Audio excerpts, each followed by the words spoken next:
Ամենակարևորի մասին մտերմիկ միջավայրում թեյ խմելով ու քաղցրով Գերագույն գլխավոր հրամանատարն ու Պաշտպանության նախարարը կլոր սեղանի շուրջ խիզախների հետ զրուցեցին, ինչպես մարտական ընկերների հետ կխոսեին։ Խրամատներում մարտական հերթապահության պահին շփումն այլ է, հիմա զորացրվելուց հետո այլ։ Կաշկանդված չեն, ինչ էլ ասեն, հրամանատարը չի նեղանա ու սկսեցին ավելի անկեղծ։ Խոսենք նաև այն խնդիրների մասին, որոնք դեռևս պետք է ապագայում լուծվեն եւ այդ լուծումները ավելի մարտունակ կդարձնեն մեր բանակը։ Եվ այսպես պարազինություն, սա եզակի դեպք է, երբ Սերժ Սարգսյանը բարձրաձայն է հաշվարկում, բացահայտելով 3 սկզբունքները։ Առաջին տեղում Ադրբեջանին չկրկնելն է, պետք է ունենալ անհրաժեշտն ու սպառազինվելիս հիշել, հարձակողական գործողությունների նպատակ չունենք։ Եթե նրանք 30 միլիոն դոլար են տալիս եւ գնում են ինքնաթիռ, ապա մենք պետք է ավելի քիչ գումարով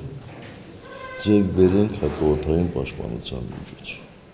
Ես չեմ ասում, որ մենք ինքնաթիռ չպետք է ունենանք։ Մենք պետք է ունենանք նվազագույն անհրաժեշտը։ Իսկ եթե նրանք 2.5 կամ 3 միլիոն դոլար են տալիս եւ գնում են T-90 կամ T-92, մենք պետք է առաջին հերթին հակատանկային միջոցներ գնենք, որը շատ ավելի էժան է եւ քանի որ մենք նպատակ չունենք այդպես հարձակողական գործողությունների, այս պարագայում հակատանկային միջոցները ավելի քան բավարար են։ Քայլ երկրորդ, ճկուն բանակցություններ, ազնիվ գնումներ եւ երբ առաջին երկու քայլերն արված են, մնում է երրորդը՝ պրոֆեսիոնալիզմը։ Մեր ունեցածին տիրապետենք շատ ավելի լավ, քան ուրիշները։ Ասես եթե մենք ունենք տանկ, ադրբեջանցին ունի տանկ, ապա մեր տանկի անձնակազմը պետք է լինի շատ ավելի պրոֆեսիոնալ։ Առաջնագիծն արդեն ամբողջությամբ տեսադիտարկվում է։ Գերագույն գլխավոր հրամանատարը հայտարարում է. չկա դիրք, որտեղ գիշերային տեսանելիության սարք տեղադրված չլինի։ Արդեն պատվիրված են նաև օդային ու ցամաքային ռադիոհետախուզության ժամանակակից միջոցներ։ Սահմանը պահած երիտասարդը Ադրբեջանին հողեր հանձնելու թեման է բացում, որ հենց Գերագույն գլխավոր հրամանատարից պատասխանը լսի։ Այդ խոսակցությունները ուր են տանում։ Սերժ Սարգսյանը պատասխանեց տղաների աչքերին նայելով ու պնդեց. հողեր հանձնելու մասին լուրերը անհեթեթություն են։ Մի հավատա Բայց ես ոնց պետք է աչքի մեջ նայեմ։ Բայց չես ասելու, ես գնացել եմ այդ հողը պաշտպանել եմ, իմ ընկերները զոհվել են, դուք էլ հենց այնպես ուղղակի վերցնում ետեք տալիս։ Տղաներից մեկն այնուամենայնիվ վճռականորեն պնդեց. Ադրբեջանին պատժելու ժամանակը չէ, որ ընդմիշտ լռի։ Նախագահը հիշեցնում է, որ ժամանակակից աշխարհում ռազմական գործողություն սկսել, այլ երկրի տարածք գրավել ու ասել. սա իմն է, կարող են միայն եղանակ ստեղծող երկրները, որոնք տասնյակ անգամ կգերազանցեն հակառակորդին։ Ենթադրենք, մենք ձեռնարկեցինք ռազմական օպերացիա, ենթադրենք, գրավեցինք եւս 2 շրջան, 3 շրջան։ Հետո ինչ է լինելու արդյունքում, ադրբեջանցիները հանձնվելու են։ Եթե դու այլ բան նկատի ունես, դա իհարկե եւս տարբերակ է։ Նկատի ունեմ, որ երբ որ նրանք սկսում են ռազմական գործողություններ, ապա մենք ոչ միայն պաշտպանվենք, այլ նաեւ այլ գործողություններ նախաձեռնենք։ Դա տարբերակ է։ Եվ տարբերակը մշտապես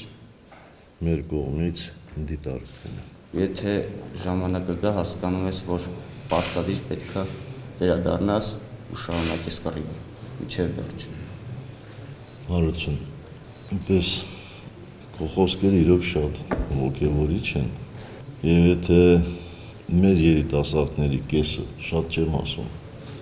եւ որևէ մեկին չեմ ուզում ոչ կշտամբել, ոչ էլ վիրավորել, մտածի այնպես ինչպես դու, մենք որևէ խնդիր չենք ունենա։ Բայց մի բան շատ վստակ է։ Այդ միջև վերջը մենք պետք է ճիշտ հասկանանք։ Միջև վերջ ես հասկանում եմ մինչև չեզոքացնենք մեր հայրենիքին սպառնացող վտանգը։ Որտեւ շատերը միջև վերջ այդ կերպ են հասկանում,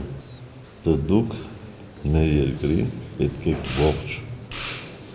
Մարտական հերթապահությունը պատվով կատարած տուն եկած տղաների համար առաջնային է նաև կրթությունը, զեղչով կամ անվճար սովորելու հնարավորությունը։ Երբեմն խնդիր է առաջանում, տեղեկացրեցին նախագահին ու հենց նրանից էլ լսեցին լավ լուրը։ Մենք իհարկե պետք է նաև անպայման դիտարկում ենք հաշվարկներ ենք անում, թե ինչպես կարող ենք ամբողջական փոխհատուցել որոշակի ծախսեր կապված ուսման վարձի հետ, այսինքն բոլոր նրանք, ովքեր ծառայում են, ծառայությունից հետո ետ են վերադառնում, բայց սովորում են վճարովի, ուրեմն բաժիններում վճարովի կարգով եւ այլ արտոնություններ եւս, այլ ճիշտ ոչ թե արտոնություններ, այլ հոգսերը թեթևացնելու միջոցներ, դրանք արտոնություններ չեն։ Կարող եմ իմանալ։ Իհարկե։ Օրինակ զինվորներ կան, որ վերադառնում են բանակից ու մարտական հերթապահություն իրանք տարած լինում, բայց երբ որ գնահատականը օրինակ ցածր է լինում, իրանք չեն զեղչվում։ Մենք ընդհանրապես դիտարկում ենք այն հանգամանքը, թե բանակից հետո ոչ թե զեղչ, այլ ամբողջովին անվճար լինելու հանգամանքը։ Բայց մենք պետք է լավ սովորենք։ Դե հիմա անկեղծ ասեք, որ հրամանատարի անունը կշեշտեիք։ Նախագահի բացած թեման խիզախներից մեկը շարունակեց, շքանշանը կրծքին։ Բարձրագույն պարգև վաշտի մի հրամանատարի շնորհիվ է վաստակել, որին չէր էլ տեսել, այնքան էր լսել, որ նրան էր իդեալ դարձրել ու հենց նրան էլ նմանվել։ Հասա այն մակարդակին, որ կարող եմ ինձ ասել, որ համարյա թե նրա չափ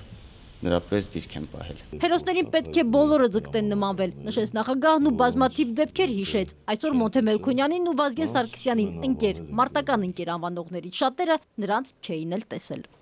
Բոլորդ գիտեք Մոնթե Մելքոնյանին եւ հիմա շատ մարդիկ, որոնք Մոնթե Մելքոնյանին հերվից էլ չեն տեսել, անվանում են իրենց մարտական ընկեր, իրենց ընկեր, զավեշտականը բայց փաստ է։ Բազմաթիվ մարդիկ, ովքեր Վազգեն Սարգսյանին երևի կիլոմետրից էլ չեն տեսել, անվանում են իրենց ընկեր։ Ես շատ ուրախ կլինեի, որ այն մարդիկ, ովքեր մեր հերոսներին, մեր վաստակաշատ հրամանատարներին այդպես հիշում են, փորձեին նմանվել նրանց, այդպես ինչպես դու։ Այս միջավայրը նախագահին տրամադրեց իր ծառայության տարիներն էլ հիշել ու հատկապես իր վաշտի հրամանատարին։ Նա պես շատ խիստ զինվորականի ոչ միայն տեսք ուներ, թեև հաղթանդամ չէր, բայց կերպար էր։ Այսքան էր, ուղիղ այսքան, պեխերը լարած, գրուպա ազգանունով, Եվ ոնց որ բիբար էր դրեն, փոքր բիբարներ են ըլնում, չէ, որտեղին կպնում են վառում են, նույնն էլ ինքն է, միջև հիմա աշկից դեմն է, դե այն ժամանակ ինձ թվում է, որ ինքը շատ հզոր է, հաղթանդամ է։ Եվ իհարկե ազգ-բանակ կոնցեպտի մասին, եթե մեկ նախադասությամբ, ապա դա Սերժ Սարգսյանի խոսքով ազգին միջև վերջ ծառայող բանակն է, եւ բանակին աչքի լույսի պես վերաբերվող ազգը։ Շակե Ղազարյան, ժամը լրատվական։